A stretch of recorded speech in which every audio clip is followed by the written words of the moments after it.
Hey guys, it's Brisha here from the Penny Voyagers, and today we just wanted to drop our money saving tips for planning your next Disney trip. So here at the Penny Voyagers, we are all about saving your pennies so you can go and see that mouse more or just travel wherever it is that you want to go. But we specifically are a group of Disney lovers who love sharing our ways to go ahead and save those pennies.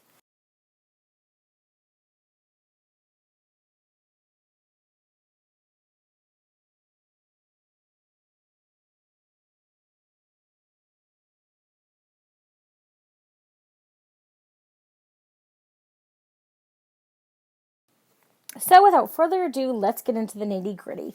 One of the top ways that we save money when planning our trip to Disney is with our flights. We are not afraid to fly Frontier. I know there's been some horror stories out there, but in the last year, we've flown 4 times with them and have had absolutely no issues with getting to where we needed to go. So it's definitely worth pricing it out to see who the cheapest flights are around. The last time that we flew down, we flew for under $200 for 2 people. It was totally worth it and totally saves those pennies. Our next way that we love to save money is we price out everything. Please make sure that you're going far enough in advance and really budgeting out to see that you're not overspending on where you stay, especially if you're someone that plans on being at the parks a lot.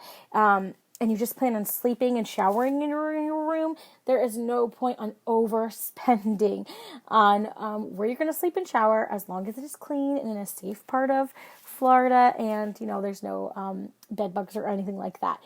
What we do is we usually price out the difference between staying on site and off site. Now, there are benefits even with the value resorts, which our go-to is usually All-Star Sports because it is the cheapest.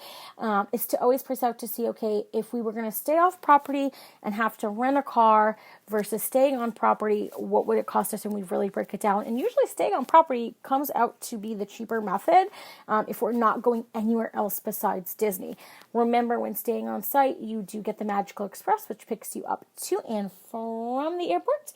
And also you get to use the bus system that's on property, and it literally gets you to anywhere you need to go, which is really neat and benefiting. You still too, when you stay on property, you get to maximize your time because you do get before hours and after hours, which is really nifty.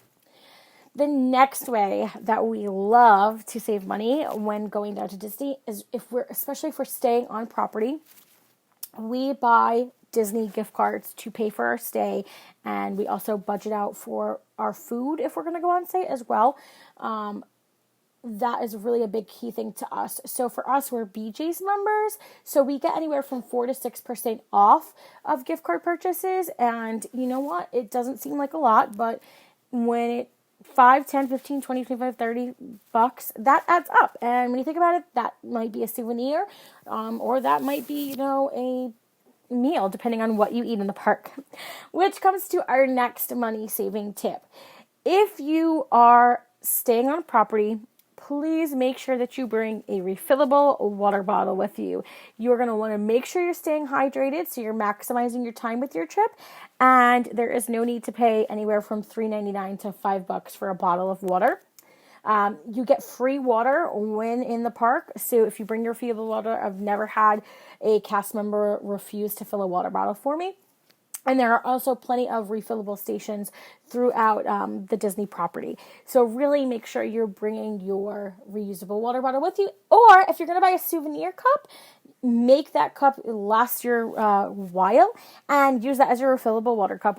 We had one when Galaxy's Edge first opened.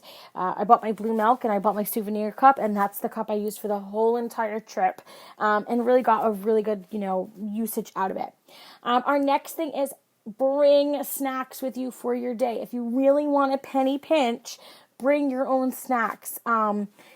We have picky eaters in our group. Literally, my younger brother, who is 19, he lives off of chicken nuggets. So that's all he eats when we are on property, is like chicken nuggets and French fries. I'm a little bit more of a diversified eater. Mom and dad are a little bit better. Even my nephew probably eats more. But bringing snacks is so key. It saves you a ton of money, as well as eating breakfast in your room. Or if you're staying off-site and you have a kitchen, that's another great way to save a lot of money, is by just meal prepping your meals and cooking. I know nobody wants to cook while they're on vacation, but it can be some really good, way to save a lot of money. In a recent trip, we went down, there was about 8 or 9 of us. We actually stayed at Bonnet Creek, and they had a full kitchen, and we cooked a lot, and it probably saved us a few $100s in that larger group. If you're going to buy a snack on property, my suggestion, again, because you can take it home with you and reuse it, is buy a popcorn bucket. Popcorn buckets are awesome. The base ones range anywhere from $10 to $12, and it's only $2 to refill one. And they have really nifty repurposing. When I bring my popcorn buckets home, I use it to store my flour, my sugar, my rice, my kitchen utensils. My fancier ones I actually use to decorate throughout the year. So they can be really repurposed. Another great way to save money is buy your souvenirs and presents before you get there. There are so many great ways to save money.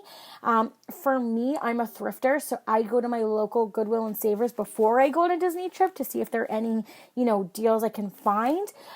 Another great place for buying Disney gear is Hot Topic. Around Christmas time, I snagged $70 worth of Haunted Mansion merchandise plus a few different jewelry sets.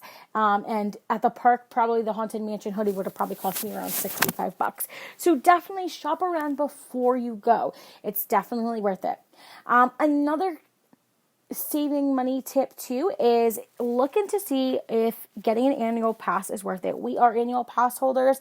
Like I said, we aim to go 4 times a year, and having that free parking, getting 20% off of merchandise if we are going to buy it on site, and then whatever the additional merchandise is for food can definitely save some money. But with ticket savings, if you're just buying regular tickets, shop around. AAA offers a discount. Sometimes your employer will also offer a discount as well. And in addition, back to how BJ's and Sam's Club, they will too. So there are ways to save money on tickets, even though I know with the hike it's kind of a little bit scary, but there definitely are some ways. Another great way that we save money is that we just kind of have to have planning. Planning will save you a lot of money. It'll keep you from having free time. But if you do have free time and you are staying on property at Disney, there are tons of free activities to do and engage in, watching movies at night, different things of that nature.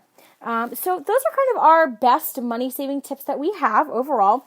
If you have any other money-saving tips for Disney, sound off in the comments below. We love hearing from you.